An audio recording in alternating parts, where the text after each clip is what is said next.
Capítulo 12. Ambiente, tempo, harmonia e precaução. Agora possuo um maior entendimento das potencialidades da adversidade e do fracasso. Você pode ir em frente agora com a sua descrição do próximo dos 7 princípios. Qual é o seu próximo princípio? O próximo princípio é a influência do ambiente. Vá em frente e descreva o princípio de como funcionam as influências do meio como fatores determinantes nos destinos humanos. O ambiente, ou meio, como também pode ser chamado, consiste de todas as forças mentais, espirituais e físicas que afetam ou influenciam os seres humanos. Que conexão existe, se é que existe, entre as influências do meio e o ritmo hipnótico? O ritmo hipnótico solidifica e faz com que se tornem permanentes os hábitos de pensamento dos seres humanos. Hábitos de pensamento são estimulados por influências do meio. Em outras palavras, os recursos que alimentam o pensamento vêm do ambiente que está à volta da pessoa. Hábitos de pensamento são feitos permanentes pela lei do ritmo hipnótico. Qual a parte mais importante do meio em que uma pessoa vive, a parte que determina, mais do que todas as outras, se um indivíduo faz uso positivo ou negativo de sua mente? A parte mais importante do meio de uma pessoa é aquela criada pela associação dessa pessoa com outros. Todas as pessoas absorvem e acabam assumindo para si, seja consciente ou inconscientemente, os hábitos de pensamento daqueles com os quais eles se associam intimamente. Você quer dizer com isso que o contato constante com uma pessoa cujos hábitos de pensamento são negativos influencia a pessoa a formar também hábitos de pensamentos negativos? Sim, a lei do ritmo hipnótico força cada ser humano a forçar hábitos de pensamento que se harmonizam com as influências dominantes do seu ambiente, principalmente a parte do ambiente criada pela associação com outras mentes. Então é importante que a pessoa selecione com muita cautela aqueles que serão seus associados? Sim. Os associados que se relacionam intimamente com a pessoa devem ser escolhidos com tanto cuidado quanto a pessoa escolhe a comida com a qual ela alimenta o seu corpo, mantendo sempre em mente o objetivo de que ela deve associar-se com pessoas cujos pensamentos dominantes são positivos, amigáveis e harmoniosos. Que classe de associados tem a maior influência sobre uma pessoa? Os associados que mais exercem influência sobre uma pessoa são o parceiro no casamento, que por sua vez compartilha a casa, e os associados nas ocupações profissionais. Após isso vêm os amigos íntimos e os conhecidos. Amigos casuais e estranhos exercem pouca influência sobre a pessoa. Por que o parceiro no casamento possui tanta influência sobre a mente de uma pessoa? Porque o casamento é um relacionamento que traz as pessoas sob a mesma influência de forças espirituais, de tal peso que elas acabam tornando-se as forças dominantes da mente. Como podem as influências ambientais serem usadas para quebrar o equilíbrio do ritmo hipnótico? Todas as influências que estabelecem hábitos de pensamento acabam tornando-se permanentes através do ritmo hipnótico. Uma pessoa pode modificar as influências do seu ambiente de tal forma que as influências podem ser positivas ou negativas, e a lei do ritmo hipnótico as tornará permanentes, a menos que elas sejam modificadas através dos hábitos do pensamento. Para colocar essa verdade de outra forma, uma pessoa pode submeter-se a qualquer influência do meio que ela deseje, seja positiva ou negativa, e a lei do ritmo hipnótico fará com que essa influência torne-se permanente quando essa pessoa assumir a magnitude desse hábito de pensamento. É dessa forma que a lei funciona? Isso está correto. Tome cuidado com todas as formas que inspiram pensamentos. Essas são as forças.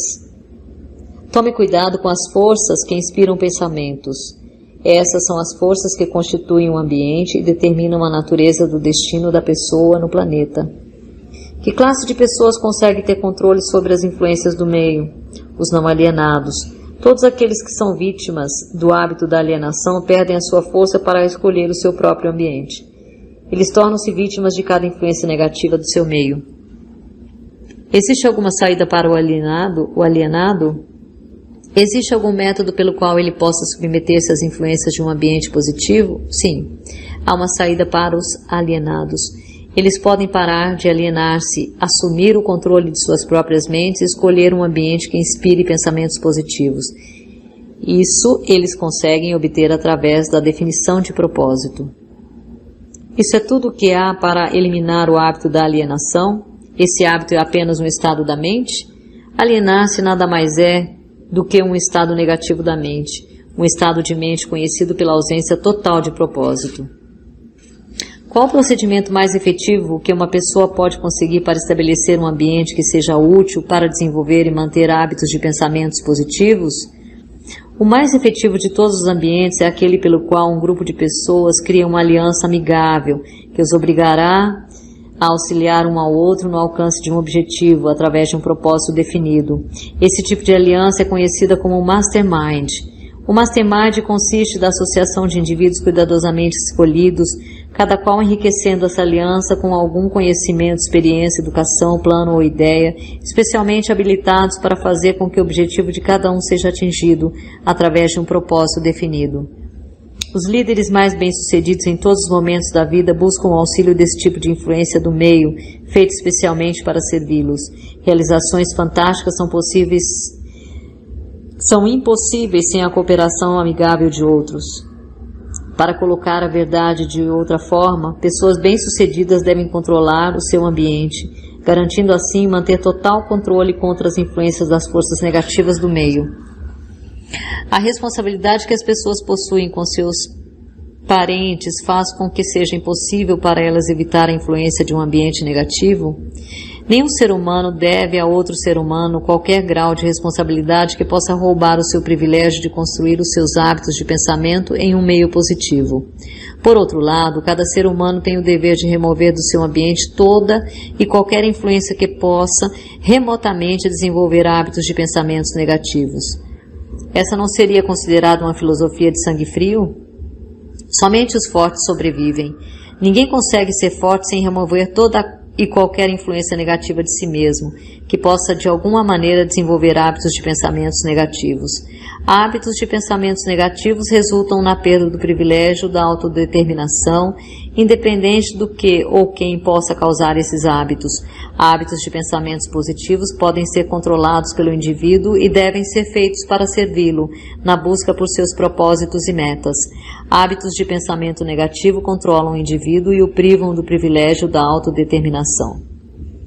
Deduzo, baseado em tudo o que você disse, que todos aqueles que controlam as influências do meio pelo qual os seus hábitos de pensamento são construídos são mestres de seus destinos no planeta e que todos os outros são dominados por seus destinos terrenos. Estou colocando essa afirmação de forma correta? Perfeitamente. O que estabelece os hábitos de pensamento de uma pessoa? Todos os hábitos são estabelecidos devido a desejos ou motivos inerentes ou adquiridos. Quais sejam os hábitos, são os resultados de alguma forma de desejo definido. O que ocorre com o cérebro físico enquanto uma pessoa está formando hábitos de pensamento? Os desejos são impulsos de energia organizados, chamados de pensamentos. Desejos que são mesclados com sentimentos e emoções magnetizam as células cerebrais nas quais eles estão armazenados e preparam essas células para que sejam assumidas e direcionadas pela lei do ritmo hipnótico. Quando qualquer pensamento aparece no cérebro ou é criado lá e é misturado com os sentimentos puros da emoção do desejo, a lei do ritmo hipnótico começa a agir, de uma vez por todas. Começa a traduzir isso no seu equivalente físico. Pensamentos dominantes, que por sua vez agem inicialmente pela lei do ritmo hipnótico, são aqueles que estão mesclados com os desejos mais profundos e com os mais intensos sentimentos envolvidos. Hábitos de pensamento são estabelecidos pela repetição dos mesmos pensamentos. Quais são os motivos ou desejos que mais impelem e inspiram a ação do pensamento? Os 10 motivos mais comuns que mais inspiram pensamentos voltados para ações são estes: o desejo por sexo e amor, o desejo por alimento, o desejo por autoexpressão espiritual, mental e física, o desejo pela perpetuação da vida após a morte, o desejo por poder sobre outros, o desejo por riquezas materiais, o desejo por conhecimento, o desejo de imitar outros, o desejo de se sobressair sobre outros, os 7 medos básicos.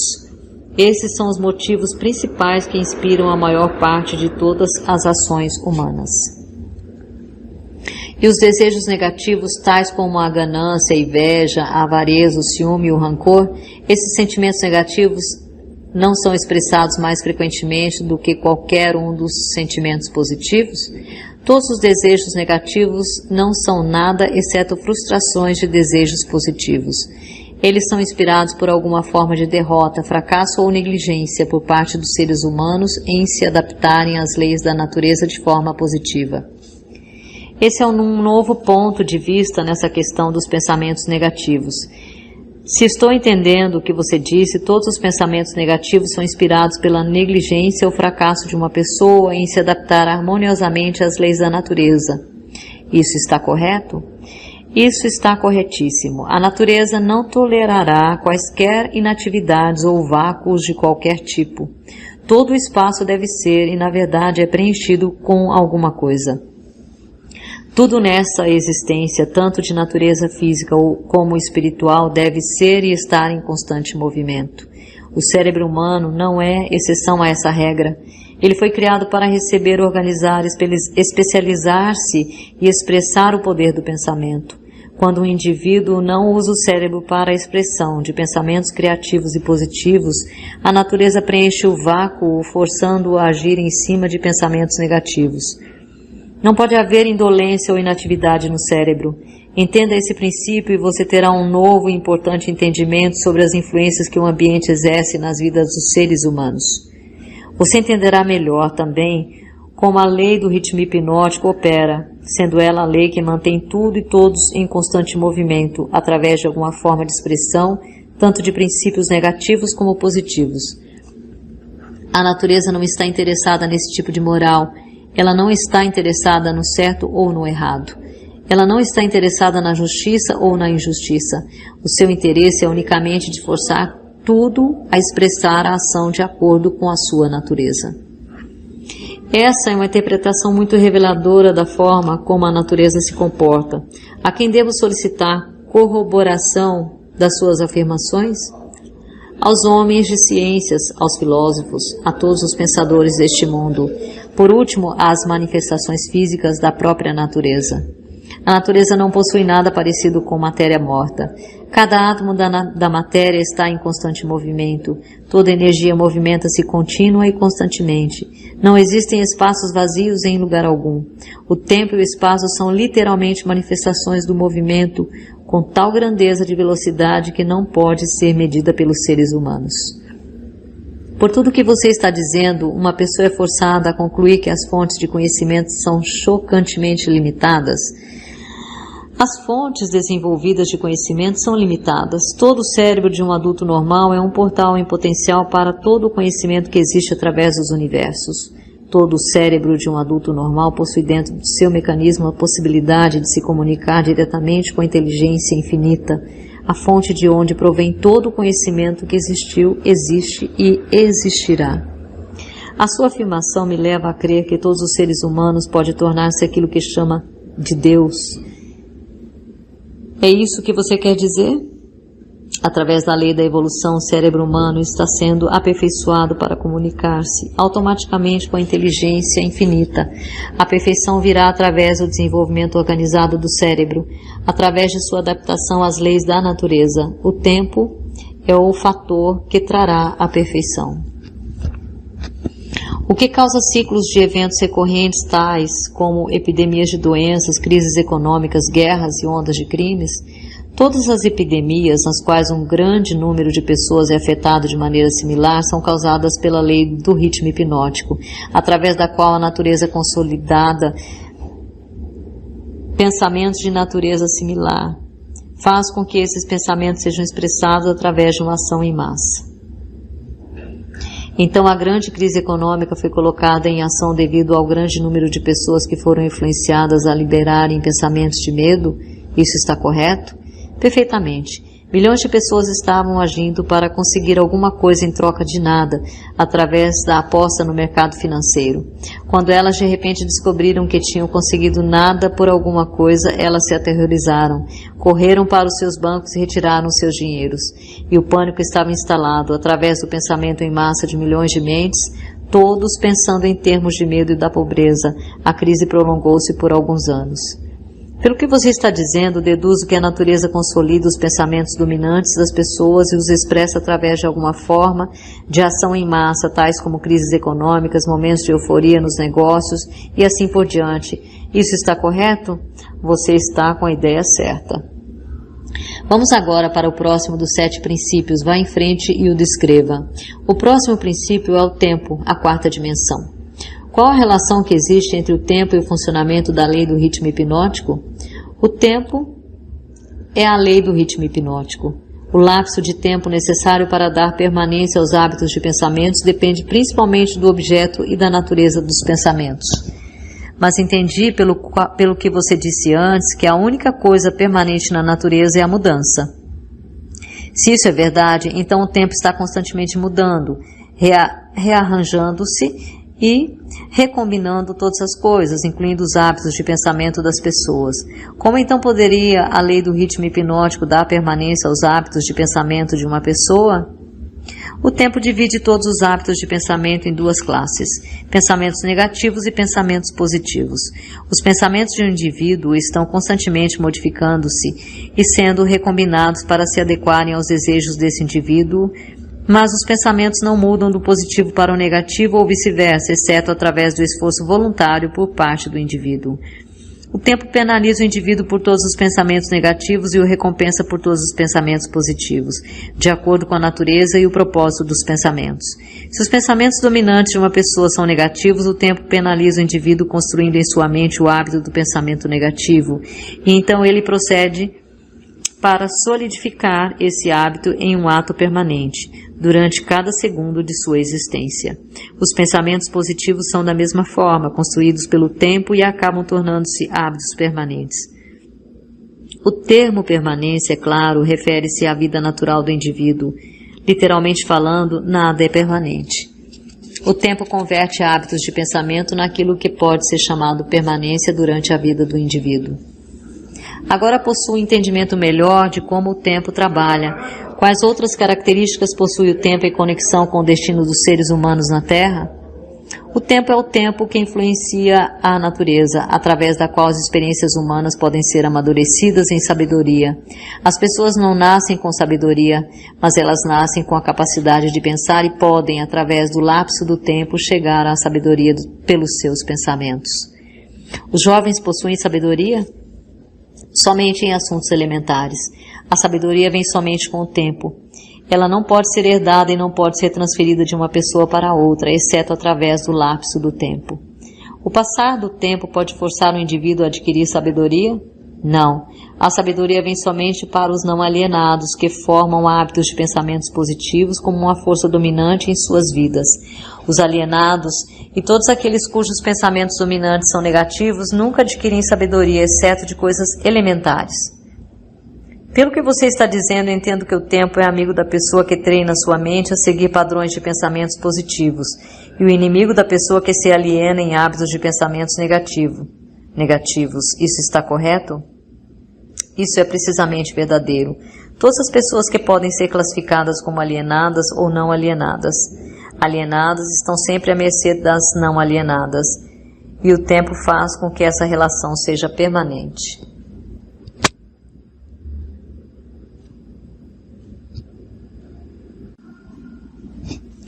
Você quer dizer que, se eu me alienar ao longo da minha vida sem propósito ou objetivo definido, o não alienado pode tornar-se meu mestre, e o tempo serve somente para dar ao não alienado uma vantagem mais forte e mais permanente sobre mim? Corretamente. O que é sabedoria? A sabedoria é a habilidade de relacionar-se com as leis da natureza de tal forma que elas possam servir a você, e a habilidade de relacionar-se com outras pessoas de tal forma que você possa ganhar a cooperação harmoniosa e consciente dessas pessoas para ajudarem você a conseguir qualquer coisa que queira da vida. Então, conhecimento acumulado não é sabedoria? Céus, não. Se conhecimento fosse sabedoria, as realizações da ciência não seriam convertidas em instrumentos de destruição. O que é necessário para converter conhecimento em sabedoria? Tempo mais o desejo por sabedoria.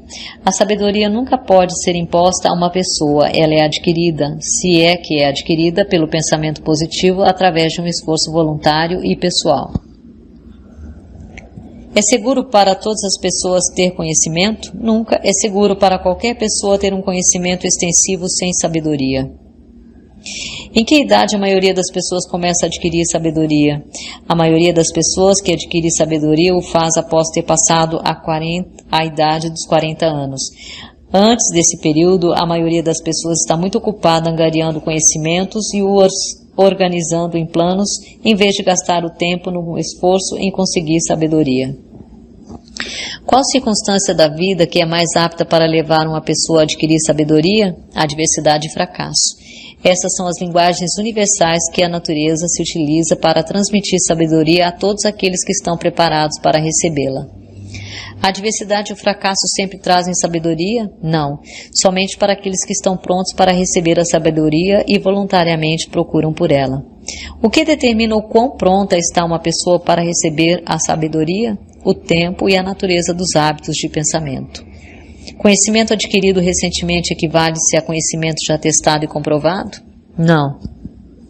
Conhecimento testado através do intervalo do tempo sempre é superior àquele que é recentemente adquirido.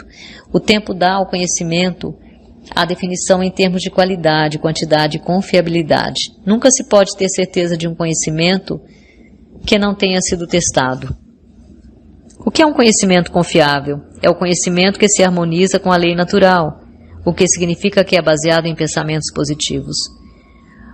O tempo modifica e altera os valores do conhecimento? Sim, o tempo modifica e altera todos os valores. Aquilo que é conhecimento apurado hoje pode tornar-se nulo e inválido amanhã, devido ao rearranjo do tempo, dos fatos e valores. O tempo modifica todos os relacionamentos humanos para melhor ou para pior, dependendo da forma pela qual as pessoas se relacionam umas com as outras. No domínio dos pensamentos existe um momento em que é próprio para semear as sementes destes e existe um momento próprio para fazer a colheita deles. Da mesma forma como existe um momento correto para plantar e para colher no solo da terra. Sem a medição adequada do tempo entre a semeadura e a colheita, a natureza modifica ou retém as recompensas da semeadura. Vá em frente agora e descreva os dois últimos dos 7 princípios. O próximo princípio é a harmonia. Observando-se toda a natureza, pode-se encontrar provas de que toda a lei natural acontece de maneira ordenada através da lei da harmonia. Por meio do funcionamento dessa lei, a natureza força tudo o que estiver dentro dos limites de um determinado ambiente a relacionar-se de forma harmoniosa. Entenda essa verdade e você terá uma nova e intrigante visão da força do ambiente. Você entenderá porque a associação com mentes negativas é fatal para todos aqueles que estão em busca da autodeterminação. Você quer dizer que a natureza voluntariamente força os seres humanos a se harmonizarem com as influências do seu meio? Sim, isso é verdade. A lei do ritmo hipnótico impõe a força sobre cada ser humano as influências dominantes do ambiente em que ele vive. Se a natureza força os seres humanos a sofrerem a influência do ambiente em que eles vivem, que meios disponíveis existem para eles escaparem de um ambiente de fracasso e pobreza quando, na verdade, eles desejam fugir desse meio? Eles devem mudar imediatamente desse ambiente ou permanecerão orientados e envoltos pela pobreza. A natureza não permite que ninguém escape das influências do seu ambiente. Contudo, a natureza, em sua abundante sabedoria, dá a cada ser humano o privilégio de estabelecer o seu próprio ambiente mental, espiritual e físico. Entretanto, uma vez que ele tenha escolhido o seu ambiente, invariavelmente ele acabará se tornando parte dele. Esse é o funcionamento inexorável da lei da harmonia. Em uma associação com fins comerciais, por exemplo, quem estabelece a influência dominante que determina o ritmo do ambiente? O indivíduo ou os indivíduos que pensam e agem com definição de propósito. É simples assim? Sim, a definição de propósito é o ponto de partida pelo qual o indivíduo deve estabelecer o seu próprio ambiente. Acho que não consegui acompanhar bem o seu raciocínio. O mundo inteiro está dividido pela guerra e pelas crises econômicas e ainda outras formas de crises e rixas que podem representar qualquer coisa exceto a harmonia. A natureza não parece estar forçando as pessoas a se harmonizarem uns com os outros. Como você explica essa inconsistência? Não há inconsistência. As influências dominantes do mundo são, como você diz, negativas. Muito bem. A natureza está forçando os seres humanos a se harmonizarem com as influências dominantes do ambiente do mundo. Manifestações de harmonia podem ser tanto positivas quanto negativas. Por exemplo, um grupo de homens em uma prisão pode, e eles geralmente pensam e agem de maneira negativa, mas a natureza faz com que a influência dominante da televisão seja impressa em cada indivíduo que está presente nela. Um grupo de pessoas orientadas para a pobreza e que vivem em apartamentos podem lutar contra si mesmo e aparentemente resistir a todas as formas de harmonias, mas a natureza faz com que cada um torne-se uma parte da influência dominante da casa em que eles vivem. A harmonia da forma como o seu significado está sendo utilizado aqui quer dizer que a natureza interrelaciona todas as coisas que são similares através de todos os universos. As influências negativas são forçadas a associarem-se umas com as outras, não importando onde elas possam estar. As influências positivas são, tanto quanto as negativas, definitivamente forçadas a se associarem umas com as outras. Estou começando a entender por que os líderes de negócios bem-sucedidos são tão cuidadosos na escolha de seus associados. Homens bem-sucedidos em quaisquer ramos geralmente estabelecem o seu próprio ambiente cercando-se de pessoas que pensam e agem em termos de sucesso. Essa é a ideia? Essa é exatamente a ideia. Observe com atenção que a única forma que os homens bem-sucedidos exigem é que a harmonia impere entre os seus associados. Outra característica de pessoas bem-sucedidas é que elas se movimentam com definição de propósito e insistem para que os seus associados façam o mesmo. Entenda essas duas verdades e você entenderá a diferença que existe entre um Henry Ford e um trabalhador comum. Agora me fale sobre o último dos 7 princípios. O último princípio é a cautela. Próximo ao hábito de alienar-se, a característica humana mais perigosa é a falta de cautela. As pessoas alienam-se em todos os tipos de circunstâncias danosas devido ao fato de que elas não exercem a cautela, planejando os movimentos que fazem. O alienado sempre se move com a ausência de cautela. Ele age primeiro e pensa depois, se é que ele pensa. Ele não escolhe seus amigos. Ele aliena-se e permite que pessoas se liguem a ele nos seus próprios termos. Ele não escolhe uma ocupação. Ele aliena-se na escola e fica satisfeito quando consegue o primeiro emprego e lhe garante apenas alimentação, e agasalho. Ele convida as pessoas a enganá-lo nos negócios pelo fato de não se informar das regras do negócio. Ele convida a doença, negligenciando informar-se das regras para ter saúde perfeita. Ele convida a pobreza para negligenciar, proteger-se contra as influências do ambiente daqueles que são orientados para a pobreza. Ele convida o fracasso em cada passo que ele dá ao negligenciar o exercício da cautela para observar o que faz com que as pessoas fracassem. Ele convida o medo em todas as suas formas pela sua falta de cautela em examinar as causas do medo. Ele fracassa no casamento porque ele negligencia usar a cautela na escolha de sua parceira. E ele ainda usa menos cautela nos seus métodos de relacionar-se com ela após o casamento. Ele perde os seus amigos ou os converte em inimigos devido à sua falta de cautela em relacionar-se com eles de maneira adequada. A cautela está faltando para todas as pessoas? Não. Somente para aquelas pessoas que adquiriram o hábito da alienação. O não alienado sempre age com cautela. Ele cuidadosamente pensa em todos os passos dos seus planos antes de começá-los. Ele abre precedentes para as fragilidades humanas dos seus associados e planeja antecipadamente como resolvê-los. Se ele enviar um mensageiro em uma missão importante, ele manda alguma outra pessoa para ter certeza de que o mensageiro cumpriu a sua missão. Então ele verifica ambos para ter certeza de que os seus desejos foram cuidadosamente cumpridos. Ele cuida de todos os detalhes, mesmo daqueles que parecem sem importância, e utiliza a cautela como meio de garantir o seu sucesso. A cautela excessiva não é tão prejudicial quanto a falta de cautela? O que você chama de cautela excessiva, na verdade, é uma expressão do medo. Medo e cautela são duas coisas totalmente diferentes. As pessoas não se enganam confundindo o medo por cautela excessiva? Sim, isso algumas vezes acontece, mas a maioria das pessoas criam para si mesmas muito mais desastres e situações danosas para suas vidas pela total falta do hábito da cautela do que pelo excesso desta. Qual a forma mais vantajosa de se utilizar a cautela? Na seleção dos seus associados e nos métodos de relacionar-se com estes. A razão para isso é óbvia. Os associados constituem a parte mais importante do ambiente de uma pessoa. e as influências do ambiente determinam se a pessoa forma o hábito de alienar-se ou se ela se torna um não alienado. A pessoa que exercita a cautela na escolha de seus associados nunca se permite estar intimamente associada com qualquer pessoa que não traga para ela, através da associação, alguma forma definida de benefício mental, espiritual ou econômico. Esse método de escolher associados não seria egoísta? É um método sensível e que leva para a autodeterminação. É o desejo de qualquer pessoa normal encontrar sucesso material e felicidade. Nada contribui mais para o sucesso e a felicidade de uma pessoa do que a escolha cuidadosa de seus associados. A cautela na seleção dos associados torna-se por isso a missão de toda pessoa que queira tornar-se feliz e bem-sucedida. O alienado permite que seus associados mais próximos liguem-se a ele considerando os próprios termos deles. O não alienado cuidadosamente escolhe os seus associados e não permite que ninguém se torne intimamente associado a ele sem que contribua com alguma forma de influência útil ou benéfica. Nunca ocorreu a mim que a cautela na seleção de amigos seria tão definitiva para o sucesso ou o fracasso de uma pessoa.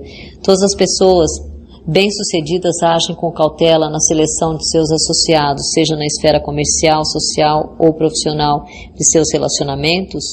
Sem o exercício da cautela na escolha de todos os seus associados, ninguém pode estar certo de sucesso, seja em qual área de atuação for. Por outro lado, a falta de cautela traz consigo algum tipo de derrota em qualquer área de atuação.